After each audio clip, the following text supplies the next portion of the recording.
ကဲဒါလေးကတော့မို့လေးကြော်ပါမယ်မို့ကြော်ဖို့အတွက်ကိုအရင်ဆုံးစက်သွန်ဖြူရဲ့ဂျင်းလေးရဲ့ကိုစီတက်ပါတယ်နော်ဒါလေးကိုအရင်စီတက်ရပါတယ်စီတက်ပြီးလို့ရှိရင်ဆယ်ထားပါမယ်နော်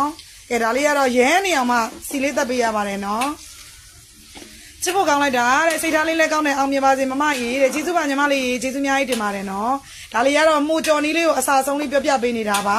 အရင်ဆုံးစီပူလာလို့ရှိရင်စနုံလေးထည့်ရတယ်စနုံထည့်ပြီးရင်စက်သွန်ဖြူလေးတွေဂျင်းလေးတွေကိုထည့်ရပါတယ်ထည့်ပြီးတော့စီတက်ရပါတယ်စီတက်ပြီးရင်ဒီဟာလေးတွေကျွတ်ချောက်သွားပြီဆိုလို့ရှိရင်ဒီစက်သွန်ဖြူဂျင်းလေးတွေကိုဆယ်ထားရပါမယ်နော်ကဲဒီမှာနော်ဒါမရဲသေးပါဘူးရှင်ရဲပြီးတော့ကျွတ်နေတဲ့အချိန်ကျရင်ဆယ်ရပါမယ်နော်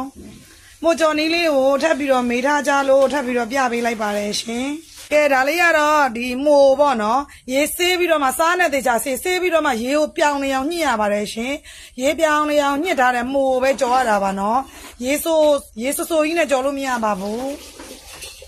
ဒါမို့လုံးဝဒီမှာတေချာပြောင်းစင်းနေအောင်ဒီမှာနော်အဲ့လိုညှစ်ရတာဒီလိုမျိုးပြောင်းစင်းနေအောင်ညှစ်ရတာနော်ရှိသမျှအားအင်အကုန်ထုံညှစ်အဲ့လိုညှစ်ရပါတယ်အဲ့လိုလေးညှစ်ပြီးတော့မှကြော်ရတာပါရှင်ကဲဒီမှာနော်တဖြည်းဖြည်းနဲ့6လာပါပြီတဖြည်းဖြည်းနဲ့ကျွတ်လာပါပြီရှင်ကျွတ်ပြီးဆိုရင်ဒါလေးတွေကိုဆယ်ထားရပါမယ်ပြီးလို့ရှိရင်ငရုတ်သီးတောင်လေးကိုလည်းစီးသက်ရပါမယ်နော်တော့မို့မကြော်ခင်ကိုစီရင်သက်ပေးရတယ်ဒီချင်းရစက်သွန်ဖြူရဲ့ငရုတ်သီးတောင်ရဲ့စီးသက်ထားတဲ့ဒီစီနဲ့မှဟိုပြန်ကြော်ရတာအဲ့ကြတော့မှုေးပြီးတော့အရန်စားကောင်းတာရပါမယ်နော်ဆယ်လို့ရတော့မယ်ဒါဆိုရင်ရပြီဆယ်ပါပြီရှင်ဒါဆိုရင်ဆယ်လိုက်ပါပြီ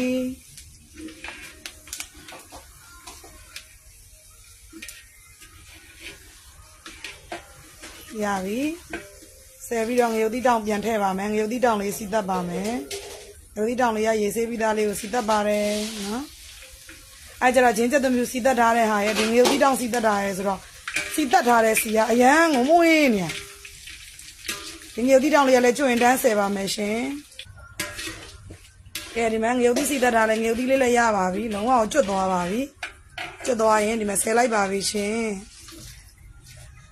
တေချာပြပေးတယ်နော်အစားဆုံးလေးတေချာကြည့်ပေးပါရှင်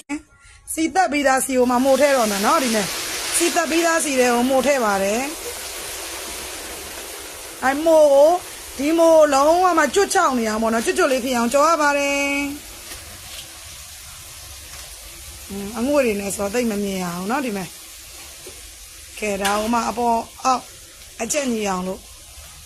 ခဏရေဆေးထားတဲ့မူတွေကိုအကုန်လုံးထည့်ပြီးကြောပါမယ်။တော့လက်ကတော့မနာရအောင်တောက်ချောက်မှုဝင်နေရမှာအမှအကျွတ်ညီမှာပါနော်